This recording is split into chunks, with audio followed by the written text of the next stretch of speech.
Welcome to Let's Talk Nights. I'm your host Cameron. And how are we going to digest this weekend's action? Well, not the best weekend for the Leeds Knights. Certainly not, since we did lose our normal time streak where we haven't lost. We've only lost in overtimes. And that is disappointing. But we did have a tough weekend altogether, as we did go to Bristol Pit Bulls. And it was a tough game. And I don't really know where to start. Like, Brown got a goal, Cole Shooter scored, Adam Barnes in between them two. And it feels that took a lot of the wind out of us. A lot of fights in that game. All the Endicott was getting into fights. All the players were fighting. And I think Bristol instigated that in many ways, because the game against Hull, they were also fighting a lot, also busting up a lot of Hull players. I feel like that's Bristol. I feel that's how they're going to get results moving forward. And as we've seen last season, the Bees were doing that and they were getting results for it. But I don't know if that's like a long-term plan. That's a healthy long-term plan, to be honest, from the Bristol's point of view. But from our side, it wasn't good, especially when you've got Swindon coming down the day after.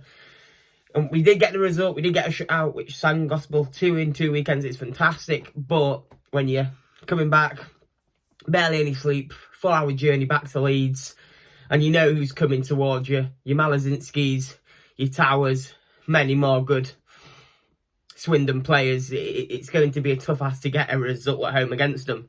And especially when, you might say this is a silly thing to think about, but some players will care that the football was on and they will have wanted to watch that game, and they're playing hockey, and it does put your mind off it sometimes, and you're a bit like, oh, why am I here? Even though it's a dream job, and I'm sure they're not complaining that they are playing.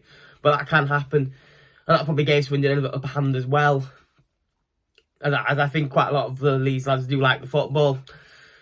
But in terms of the display against Swindon, from what I've heard, I didn't go personally, we just looked tired and sluggish, and that's what I expected. And people will come to me, and have come to me on Twitter and said the excuses of the travel isn't really an excuse. But when you've had such a hard game down in Bristol, I think if it had been the other way around and Swindon had done that, it would have been the same outcome for them, and we would have got the 2 points.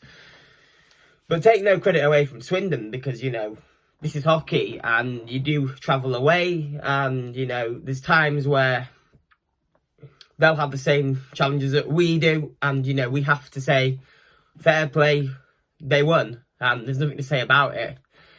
And they came with a game plan, rough us up, because they probably knew that we'd been roughed up in Bristol, and they did that, and their game plan was good.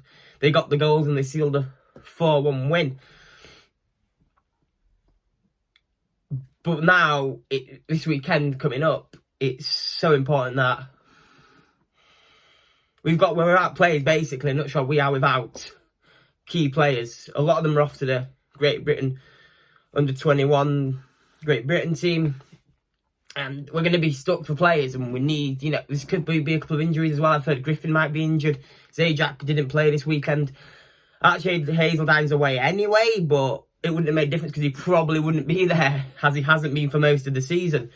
So when you're looking into this, he's struggling. Carter's away. Tate, like I said, Archie, Ollie. So Ryan's got a problem, basically. Alex has got a problem this weekend against the Phantoms. So what's he going to do about this? This is his biggest test in my eyes. This is what the coach is here to do, sort out problems when he's got them. And to me, this is going to be tricky because Carter, Tate, Ollie have all come and done fantastic jobs. Archie was always going to be off and about, and he's so lucky that Griffin stepped it up and become what Archie is, and he's so good in his own right. But if he's injured, you rely on Hodgkinson and Perry. Not bad players. Are they ready to be that leading line at the back? Am I sure? I'm not sure. I want to be sure, but I'm really not. And I've been impressed with the boys, but they've always had someone beside them that can lead them in the right direction. But I guess if as a player's point of view, you want this, because it makes your time to shine. And hopefully Griffin isn't injured, but that's what I've heard along the grapevine. And we're hoping Jack's back as well, but if not, I'm scared against this Peterborough Phantom side that's on full fire and when we've not even got a full bench. So it is a bit scary. and some of the youngsters might have to come in and do a job, and I'm sure they can. But when half the youngsters are away because they've done so well with the Great Britain lot, it's tricky. But I'm looking forward to see how this goes, and this is definitely going to make an interesting video when we do play the Peterborough Phantoms. I hope Ryan gets this right. He's going to have to change the lines. He's going to have to do something decent to get us firing. And that's all I've got to say on that, really. Hopefully he can figure out some sort of plan and show us he's a head coach and he can continue to do the cracking job that he is doing. So I hope you've enjoyed this video, and hopefully you can join me again on Let's Talk Knights.